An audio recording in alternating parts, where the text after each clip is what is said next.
बहुत पुरानी बात है। महिला रूपनगर के राजा ने जिस चित्रकार की आंखें निकलवाने का आदेश दिया था, उसे मंत्री ने जंगल में गुप्त रूप से बचा लिया था। वो चित्रकार भयभीत और थका हारा उस नगर से दूर चला गया। दिन बीतते गए, चित्रकार ने जंगल पार किया और एक दूसरे राज्य में पहुंच गया। वहां उसने एक छोटे से गांव में शरण ली। धीरे धीरे वो फिर से अपनी कला में डूब गया। गांव के लोग उसके चित्र देखकर दंग रह जाते। कोई कहता, अरे ये तो बिल्कुल जीवित व्यक्ति जैसा लगता है। कोई कहता, इसकी तूलिका में जादू है, जैसे आत्मा चित्र में उतर आती हो। चित्रकार का नाम फैलने लगा। धीरे धीरे उसकी ख्याति उस राज्य के राजा तक भी पहुंच गई। राजा ने उसे दरबार में बुलाया और सम्मानपूर्वक कहा, तुम्हारी कला अनमोल है, अब तुम हमारे राज चित्रकार बनो। चित्रकार की कला को नया आश्रय मिल गया। उधर महिला रूपनगर का राजा निश्चिंत था कि चित्रकार मर चुका है। लेकिन एक दिन पड़ोसी राज्य से एक व्यापारी आया। उसने दरबार में खबर सुनाई, महाराज, क्या आप जानते हैं, जिस चित्रकार की आंखें निकलवाने का आदेश आपने दिया था, वो अब भी जीवित है और उसकी ख्याति दूर दूर तक फैल रही है। राजा ये सुनते ही तमतमा उठा। उसकी आंखों में भय और क्रोध दोनों झलकने लगे। वो बुदबुदाया, तो उस मंत्री ने मुझे धोखा दिया और वो कलाकार अब भी जी रहा है। राजा गरज कर बोला, अगर वो जीवित रहा तो किसी दिन मेरा अपमान कर देगा। मंत्री, अभी निकलो और उसे ढूंढकर मेरे सामने लाओ। इस बार वो बच न पाए। मंत्री राजा के पैरों में गिर पड़ा।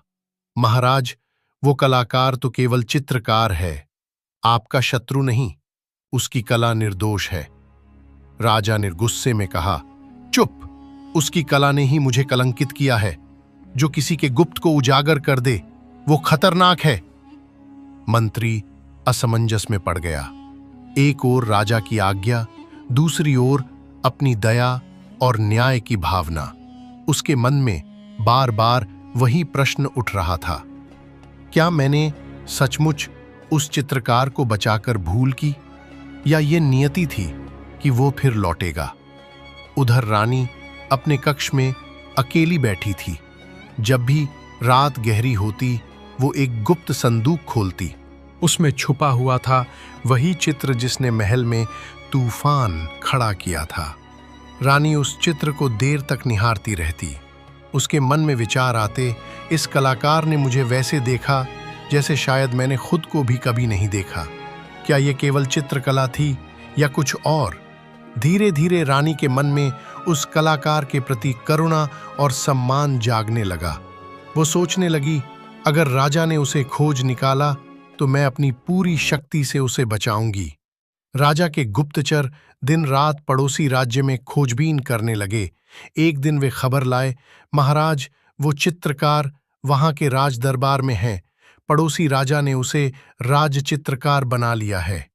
यह सुनकर राजा का चेहरा विकृत हो गया। वो चिल्लाया, तो अब यह बात युद्ध तक जाएगी। अगर पड़ोसी राज्य ने मेरे अपमानित शत्रु को शरण दी है तो मैं उसे जिंदा नहीं छोड़ूंगा। सेना तैयार करो। उस रात मंत्री नींद में भी बेचैन था। रानी गुप्त रूप से सोच रही थी कि कैसे चित्रकार को सुरक्षित रखे, और उधर चित्रकार, जो सब सच्चाई से अनजान था, अपने नए दरबार में अगला महान चित्र बना रहा था। कहानी यहीं थमती है, एक प्रश्न छोड़कर, क्या राजा का क्रोध पड़ोसी राज्य पर युद्ध बनकर टूटेगा? क्या रानी गुप्त रूप से उस कलाकार को बचा पाएगी? और क्या मंत्री फिर से वही करेगा जिससे इतिहास बदल सकता है? अगर वीडियो पसंद आया हो तो लाइक करें, शेयर करें और सब्सक्राइब जरूर करें। बेल आइकॉन दबाना न भूलें। धन्यवाद।